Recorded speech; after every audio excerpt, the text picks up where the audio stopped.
On this episode of AVWeek, HETMA is going to AVIXA, CDW has experts, and Legrand does too.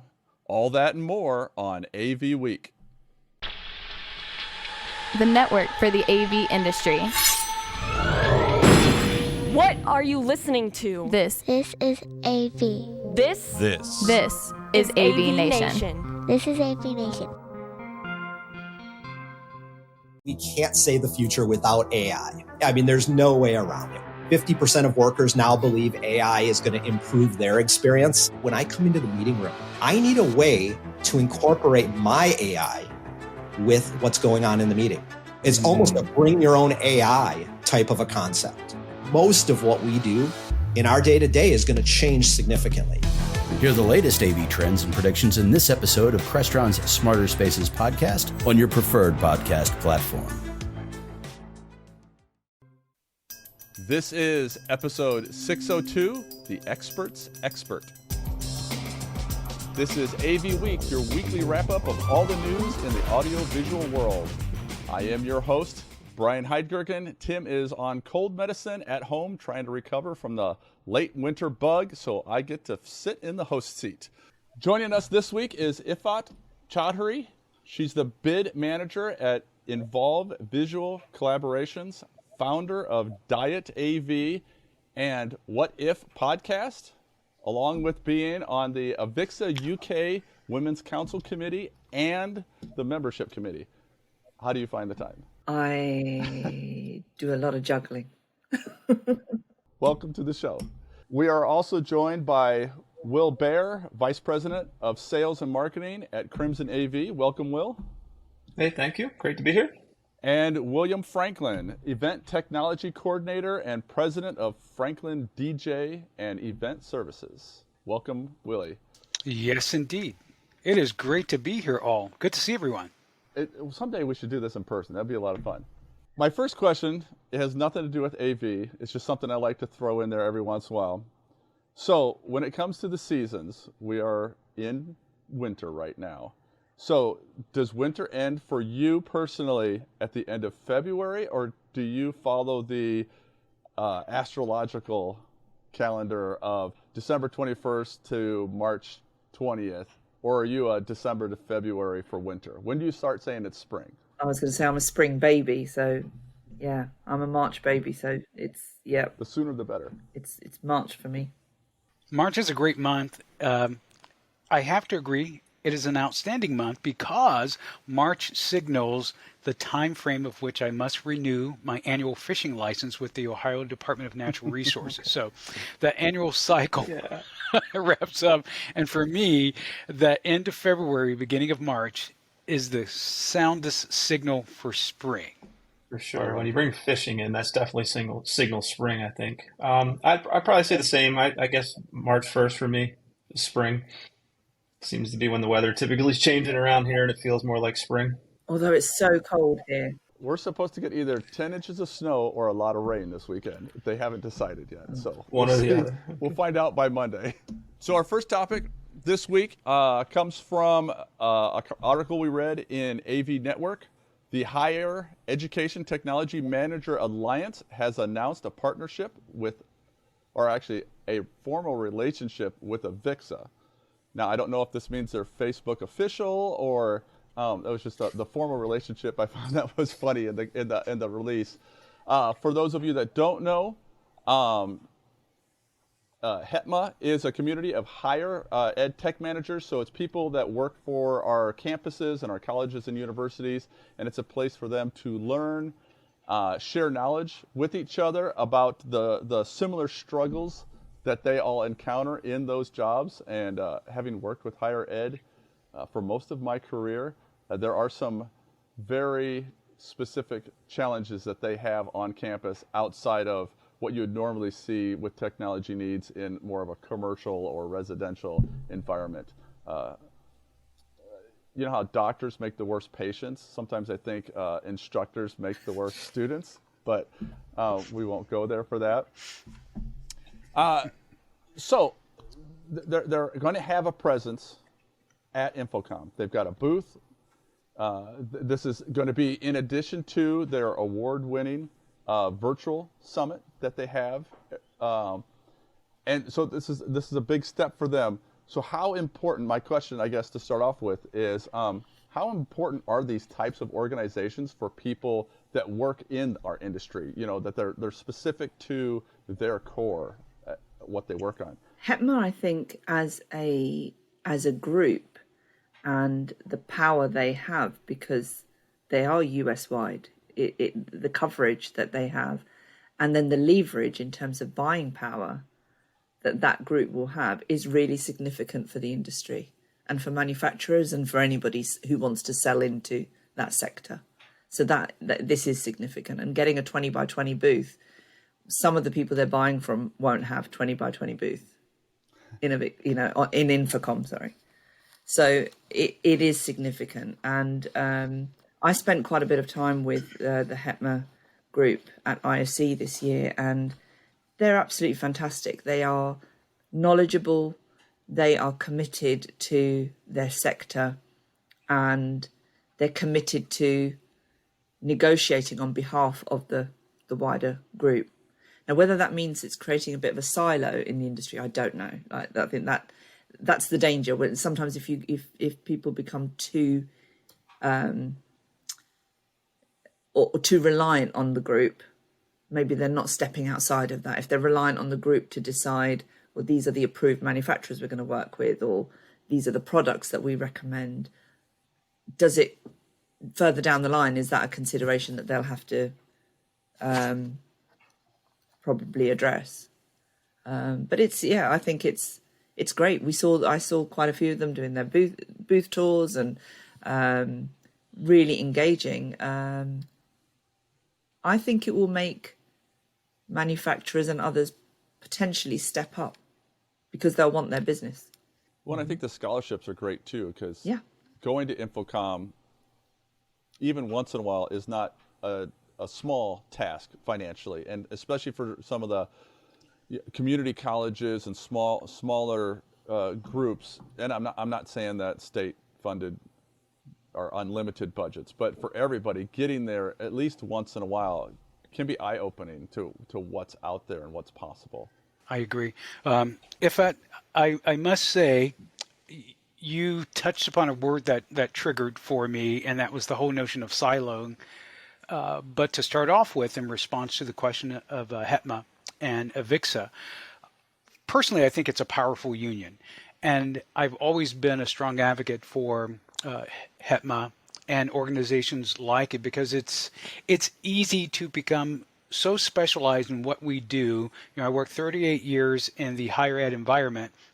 When you become so specialized, there are times indeed you can become siloed, you know, with your own level of expertise. So when you have that collective of people who do what you do and that shared experience, it allows you to establish better standards, better procedures.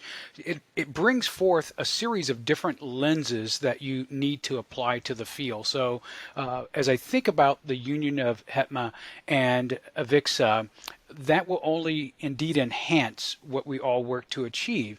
And often having representation that lands in the ear hole of manufacturers is difficult enough as an individual. So as organizations with that level of buy-in and that leverage, as you said, is extremely powerful. And it's a wonderful combination of forces. Sure. You know, I was just thinking about it in terms of the show experience too for customers that are focused on higher ed. You know, typically I'm at trade shows as a vendor manufacturer exhibiting, but when I do go as a customer, you know, and you go with a specific need or a challenge that you're trying to solve, especially at the large shows like an InfoComm can be spread out over you know, multiple exhibit halls in Vegas. There and so many different verticals being represented, there's a lot to sort through. So I think having a HETMA there to help sort of focus your experience. It looks like they're going to do booth tours and guided walks and things like that. I think it'll lead to a better experience for some of the higher education. You know, make them more efficient and better use of their time as opposed to wandering and looking, you know, trying to find those specific needs on their own. Well, and having always attended InfoComm as an integrator, what really opened my eyes, and this is partially to Will and William, but the first time I went with a client, and I wasn't with our group because we did booth tours together, and it was a bunch of engineers and sales managers, and our vision and interest is completely different as opposed to walking the floor with a client or an end user and them going, ooh, that's really cool. Let's go over and see what that is. And it's like, I've never even seen that. I haven't seen that either. The other struggle, and I think this is with a lot of industries, but when I was in sales, something I did was I got all of my colleges and together, whether they were state, community colleges, whatever, and I got them together once a year, and we did lunch as a group. And the first time they're like, what are we going to do? And I'm like, we're just going to talk about struggles. And this was back when the transition of how do we get rid of VCRs and DVD players in the classroom. So it was a while ago, but watching that conversation of, well, how are you guys doing this? Or what do you do with the instructor that wants this? And it was really just for me as someone that's an insider to the industry, it was eye-opening to the things that they were struggling with and the commonalities that they had, regardless of what group that, what type of college or university they worked for. And that was pretty amazing for me. It made me a better person when I talked to other people in our, that we were other end users, and educated me in a way. Yeah. And so I think getting them together and walking the floor, I would love to walk along with them and just be like, oh, okay, they're interested in that. I need to look into that and get better educated myself. Reading through this, that a lot of other probably vertical industry associations will be keeping an eye on how this goes, and I think it makes sense for a lot of other verticals to maybe try to partner in a similar way with AVIXA moving forward, to just kind of draw attention and focus onto their manufacturers, their products, their industry, for sure. Excellent. You just kind of wrapped up what I was going to share. Okay. Well, back to Willie's point, though, that kind of helps break that silo up a little bit, right? Because you're getting that cross pollination of end users, and I would love to see the groups where the to be able to join that tour as an integrator, and there'd have to be some rules about you're not there to sell. You're there to listen and learn, right? And hear what their struggles are, because we, as I come from the integration side, we kind of get siloed too. Of hey, this works for this college, it should work for this other college, and it's well, but they may be slightly different. Their clientele is different, their campus is different, their culture is different, and taking the time to learn that, and also be able to go answer those questions when one of your people called and said, hey, we're struggling with this, and you can go, I was just working with this other university, let me put you in contact with them, and you guys can talk together, and then let me know how I can help. That's a huge benefit, I think, for a lot of people. All right, topic number 2. That was good. That went really well. Topic number 2, and I'm sensing a theme here for this week, now that we're getting into this conversation. So this one comes from us, AVNation. It was an article about Legrand AV unleashing their elite experts. And they started this group back in 2020, which was, I don't know if everybody else feels like a decade ago at this point, but they have a solutions engineering team, and this is a group of experts that are, from all walks of life, and they are there to help you with your design questions and equipment questions when you're putting together your projects. And I know that as an integrator and a designer, we've always been able to call the manufacturers and say, hey, can you help me with your design? And there's some pros and cons to that we could get into a little bit later. But the thing that really caught my attention is their comment that they're not just specifying their gear. They're truly there to help you, the person that's calling in for support, with your projects, and they will recommend other manufacturers, which is a huge thing, right? To be like, oh, well, this is not our best deal. And it makes me think of a movie. There was a movie where the guy became super famous for going, oh, well, you need to go with this person's stuff. Mine's not going to do what you do. but that adds some validity to your expertise, right?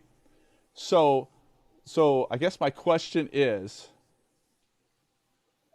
this a big step from our traditional manufacturer helping you design, or is this just a small baby step in an offering from a large manufacturer? I think it's a big step personally.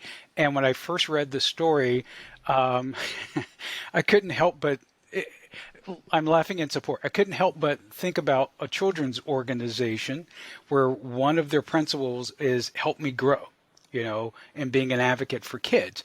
So not that we're kids by any mean or pedestrian in our thinking, but when I think about the expertise that they're offering, clearly there is I wouldn't even say a niche market. There's a big market out there where we need that viewpoint. And I'll give you one example. Back on one of the projects I was overseeing and managing, integrating technology in a nursing environment in a medical school, right? So you're creating these clinical lab environments where students will go into individual labs. They can examine patients, whether those patients are live or really animated or automated mannequins. They were offered both. The faculty member could oversee that clinical exam via remote cameras. Everything's recorded. They can speak individually to the students or to the students as a whole. That was the whole concept. While I had perfect skill set to choose and integrate the hard codecs, the aspects of ceiling mounted cameras and microphones, there was a whole networking component to all of that was well outside of my wheelhouse. And then there was a cloud storage component to all of that was outside of my wheelhouse. And there was a security integration on the network outside of my wheelhouse. So I could attempt to task some of my colleagues on campus to help figure that puzzle out, or I could work with an organization like Legrand AV and have at my disposal a series of experts that I share the project. Here's my goal. Help me grow. Help me design this piece of infrastructure. Help me future-proof it. So 2 years from now, 5 years from now, 8 years from now, I'm not ripping and replacing all of that technology at an exorbitant cost because it's dated. So clearly, being able to reach out to an organization and not just talk to someone who represents sales, a vital part of what we do, but also someone who can speak from a design standpoint, from an end user support standpoint, from a whole integration picture from start to finish, as well as warranty and that support after the sale. So again, that whole aspect of help me grow just really permeated into my head in looking at that article. Yeah, we're seeing a lot of companies, become hybrid and start to offer services that support the hardware that they sell. Brian, I agree that I think the big step is that they're doing this to support hardware that they don't sell and open it up to other manufacturers. But one of the other things that really caught my attention coming at it from the manufacturers and from a sales organization perspective, I think it was the last paragraph they talked about, why are we doing this? And, of course, the first reason was it's a value add for our resellers. But the second part of that was to gain insight into the industry and the products that we support. So, I think in AV, most of us are selling products that are just a small part of the solution, especially for us, in the mounting space, it's an accessory or it's a complementary product. So we're supporting displays and video conferencing technologies and all kinds of other stuff, digital signage platforms. And it's hard to stay on top of all that. And, market research is very important, but a lot of times it gets pushed to the side. So it's almost like this initiative, it's very clever. It's going to on the job market research by being involved in these projects and all the different pieces that go together. So I found that interesting for sure. Absolutely agree with that. And the word I was going to say was clever. Very, very clever. Yeah. And the first thing that came to my mind was the Apple Genius Bar. Ah, good catch. Mm-hmm. Whatever issue you've got, your phone's not working, you go into Apple and they solve it, whether it's actually an Apple issue or whether it's an end user issue, the loyalty that they have generated, Apple as a brand. And this is a very clever take on the Genius Bar, where whatever the issue is, they'll build a loyal following of people who will say, I know I'm going to go and get impartial advice here because it's such a soft sell. And anyone in sales wants to master the art of the soft sell. So I think it's a ridiculously clever move. Well, you have to be careful that they're not overly steering stuff to their, you're impartial, right? And there can't be any favoritism or recommending this something that's not going to fit. But to what you just said, the Apple bar, I was thinking, who does the expert ask? Who's the expert's expert? And that's something when when we're coaching new designers, there's this mentality of, I need to know it all because I'm the designer. I'm and to Willie's point, he was the go-to person on campus and it's like, well, I know a little bit of this and that and this, but putting it all together and having that person that you can call and say, let me run this by you. What are your thoughts? What are you seeing out there? And it's refreshing when somebody says, I actually don't know what the solution is. I'm going to reach out to my network. It's really refreshing. Mm-hmm. Mm-hmm. So it's very clever. I think it's, very clever. And they're definitely going to benefit, like you said, there's that soft sell, right? Because you're offering this. Well, of course, they're going to, like, well, they help me out. I don't want you to buy from me. In Mid-Atlantic. And yeah, you don't have to buy from me. You probably should, but you don't have, And, You're going and to. that's because we're, but you don't have to. Because we're all getting worn down with being sold to all the time, right? And I think if they do this right, it's going to be an easy sell for their other services. So, which leads us into our next topic of adding services, right? CDW, which is a behemoth.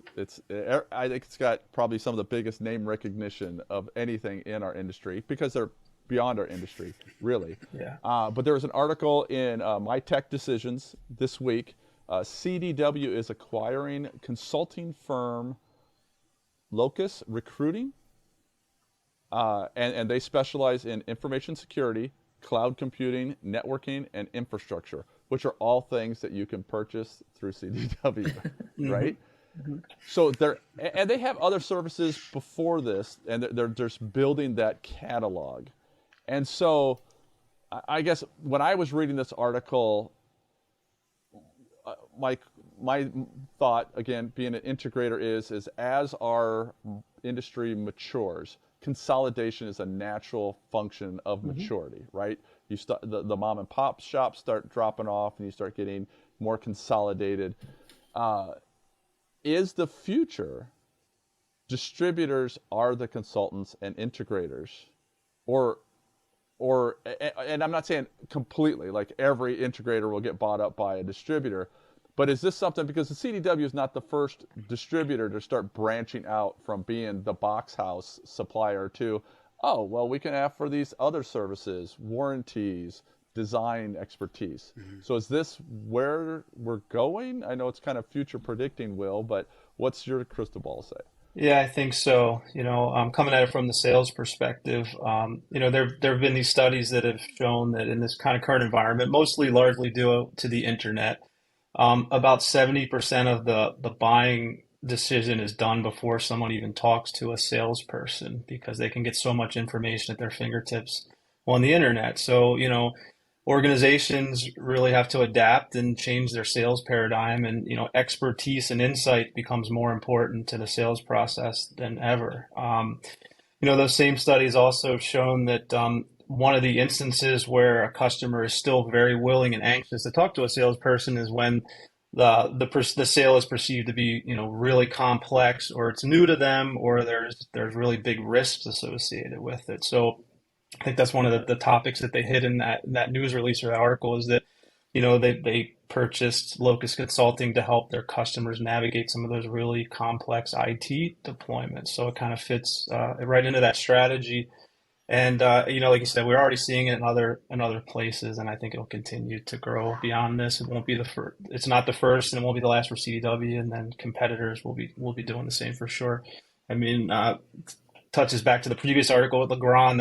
It's very similar to what they're doing, and actually, it's very similar things that we're doing as well. So, be the expert first, and worry about, and the sale will help it. Will come along naturally. Yeah, be a problem solver, help them identify problems that they didn't know they had, and then be the person that positions solutions. Yep. I think it's also, I think, again, it's another clever alliance because of understanding their customers' pain points. If they're having to go to a different supplier for one service and then those two suppliers aren't talking to each other, well, if it's all under one roof, you're removing those pain points. You have one account manager who is actually going to deal with all of those issues for you. Again, it's a really clever. And I agree with Will.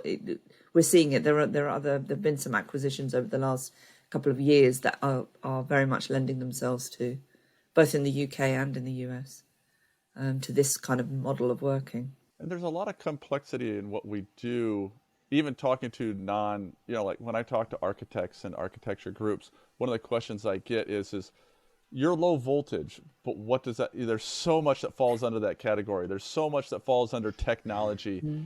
And one of my favorite things at industry events is to ask people, what's your 10-second elevator thing, to explain what we do. And it's tough because it's so broad, but there are parts, depending on who you work for and the company, they're like, well, we do these parts, but not these parts. And then, we do it all, And that's one of those struggles that as an industry we have. And so, of course, our clients and our end users struggle with, well, do I call you about this? Or is that not your thing and I only call you about that? And so having a CDW or the big distributors, the Legrands out there, to where it's like, they're so broad. It's like, oh, yeah, just call us and we can funnel you down the path that you need. And I see their alignment with CDW as kind of the back of the house performer, if you will. So they're not on stage. So you'll get that level of expertise, but it comes by way of that salesperson or that sales engineer. Technology is so ubiquitous everywhere, all the time, all around us, but we really don't know all the granular interconnected components, if you will. Getting systems to play together well, I think, has always been a challenge. Some things have uniformly connected and run seamlessly. Others require talking to seemingly 17 people to get one task done, because everybody has a little piece of the puzzle to get this component to handshake with that component. So I don't know or fully understand Locus's role with CDW, just reading the article. So it'll be interesting over time to see how they work. In my past interactions with CDW and their team have been absolutely wonderful. But there were times that there were deficits when you needed something that that person you were talking with didn't have the expertise. And of course, we know none of us could be experts in everything. So having that base to go to from a cloud standpoint, from a security standpoint, knowing the scope of the work that surrounds a lot of our projects, it's refreshing. But again, I'm waiting to see what that working environment looks like, that collaboration looks like. Back of the house performer, the person mixing on lighting, sound, the stage, the bubbles coming up, or front of the house, the person in sequence, in high heels, and spandex, putting on the show. Who knows? But it'll be interesting to see it. Well, anytime there's an acquisition, that's kind of one of the tricky parts, right? Is to get them to fit into the existing organization, but not diminish, destroy, or harm the expertise that they were brought in to handle. I wonder what it means for the smaller organizations or even the medium-sized organizations who are not acquired, and how that impacts the industry and the kind of choice we have, whether we're actually creating this much, much smaller pool.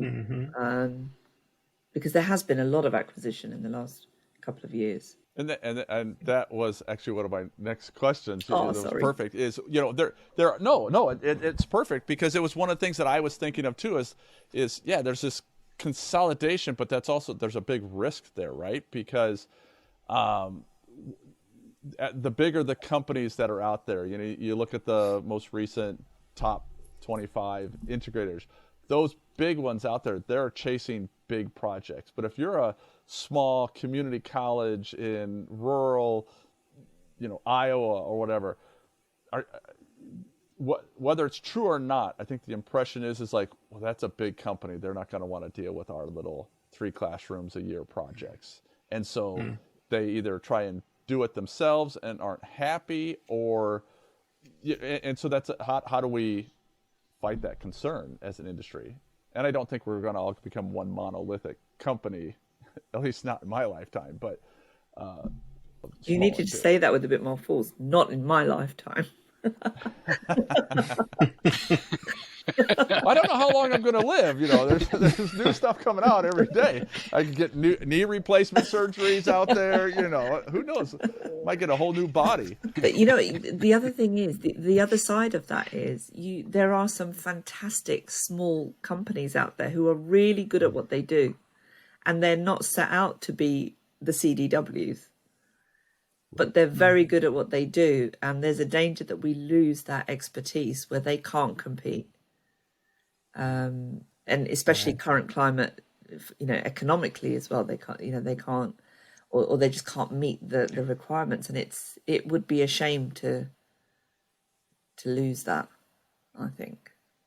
Well, I think the smaller firms kind of do some of the riskier stuff sometimes. Just because they have to, right? They don't have the CDW pocketbook to go, oh, well, we could just throw this product at it. You have to be a little bit more creative sometimes. I recently went to a community theater. And it was just in this small room. It was 3 people on stage. But because of that limitation, it was actually a better experience than having a full-blown set, and it was turn on a light. We're focusing on this side of the stage. Turn the light off. Now we're going to focus on this side of the stage. But it was very. You were in the play. Immersive. There was no. Yeah, very immersive. Thank you. And which is a different experience than going to a full-on Broadway play where there's lights and there's music and there's dancers everywhere, and they both have their value, right? But you kind of have to know what do I need? What am I looking for? I guess the other issue there is, if you're going to a big Broadway show that commands a ticket price, you know that you're paying however much for that ticket and you're expecting to see everything. And going to a local production in a small room, the ticket price is going to reflect that. Unfortunately, our smaller businesses are still having to pay. Sometimes they have to pay more for the products that they're, and the components that they're, and so the service isn't always, it doesn't mean just because they're small that they can. So that's the bit that I think has become harder for smaller organizations over the last few years, is the buying power, because our components cost what they cost. Yeah, and you bring up a valid point. When is bigger not better? When it negatively impacts those smaller organizations, or it becomes so large that it can't afford to fail, that there's so much in jeopardy. Volume discounting is a real thing, and when you're a small entity, that becomes a bit more challenging when you can't get that job squared away as quickly as you would like, because you don't have that volume buying opportunity, or you don't have the opportunity to warehouse as much as you need to satisfy your customers, or even looking at the workforce. If you have to scale down that workforce and don't have the ability to scale it up to meet some of the demands, again, you're working with a bit of a deficit. And deficit doesn't necessarily mean negative. It just means maybe you're chasing it a little harder, but you get the job done just as solidly as the larger entity that's out there. Possibly more solidly. Yeah. And I think in the end, it really still boils down to that customer experience. Will you get that call back? Will you get increased sales? Will you get the value of word of mouth as a viable piece of your advertising and ultimately your revenue because of the quality of work that you bring forward, large or small? And that always important return business. You might go with the big player the one time, but if the experience isn't what you expected or wanted, then you start shopping for someone that's a little bit more focused on you. Yeah, had that experience on my campus. It's not unusual, especially in today's climate, that you have security cameras in businesses, college campuses, certainly in banks and other aspects. And one of the companies that came in to integrate, they truly walked in with a lot of vibrato, boasting their size. We're the company. And while they had a huge market share, and to my knowledge still maintain that, it was because they walked in the door with such confidence that they felt they had no competitors. It just didn't land well. In other words, it had nothing to do with their product, had everything to do with their salesmanship, and it had everything to do with feeling as though we were not valued as a client. So the smaller shops were able to land that contract, do a very effective job for us. Did we pay a little bit more? Yes, we did, because again, their buying power and volume discount wasn't as high, but the service after the sale, the integration, the relationship that was formed is absolutely rock solid. So there's something to be said about understanding what the client needs versus the client understanding you're big and powerful. Yeah, there's a balance there somewhere, right? Everybody wants to get bigger and grow, but the customers want to feel like they're a partner, a customer, not just an account number. And like, where is that tipping point where you get so big that you can't have that sort of personalized feel to your service, basically.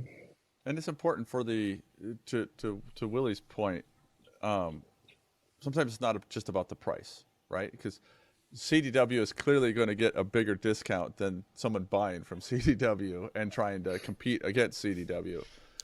Sure. But there's that after the fact, they're 20 minutes away, their office is 20 minutes away from our campus. We know they can get here quickly. I work with a federal government client, and one of their complaints is always that because of their contracting rules and restrictions, a lot of their projects are done by out-of-state entities, and then it's, they have to jump on 2 planes to get here. You guys are 20 minutes away, and we're like, yeah, we're 20 minutes away, but there's these hoops that have to be thrown through, and we get a lot of service work for that, and there's other avenues to do that, but there's value, right? When I was in sales, I would lose to one of those out-of-state people, and then they would call me up and say, hey, we won this contract, we want to sub through you. And it's like, you beat me. I can't do it for less than what you beat me for. So how are you making money by hiring me to go do the job you just won? But I've never claimed to be a brilliant business mind. Well, you're here. That means you're successful. Or available. Right? That's the term right now I keep hearing. The best ability is availability. So, I have that availability. Awesome. Well, thank you guys. This is a great conversation.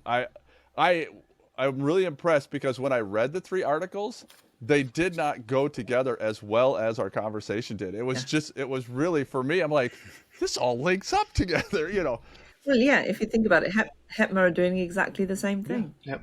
Agreed. Getting physical with AVIXA is exactly the same thing as the others are doing. So what you're saying is when we work together, everything gets better. Or does it? There you go. Well, if we're truly working together. It takes a team. It takes a village. I'm sure there's a proverb in there somewhere. How do people find you online? So my Twitter handle, which is where most of the AV community see me, is IFC. And often people call me IFC as well. They think it's my name, but I respond to that. It's cool. But I'm also... It's good marketing if they think it's your name. I'm also on LinkedIn, Iffat Chaudhry, and my podcast, What If, is on YouTube. The links are in my LinkedIn profile, so you can find me. Which is a great name for a podcast. Thank you. What If? I with your name and everything, I'm like, that is perfect. Thank you. That is brilliant. Willie, where do people find you? I'm easy to find on LinkedIn, Willie Franklin, and via email, at franklindjservices@gmail.com. Awesome. And All right. Will? Yep, I am just on LinkedIn at William D as in David Bear. And I was able to find all three of you today, so it's easy to do. Reach out. I thank you again for joining us this week, and have a great week, and we will see you next time.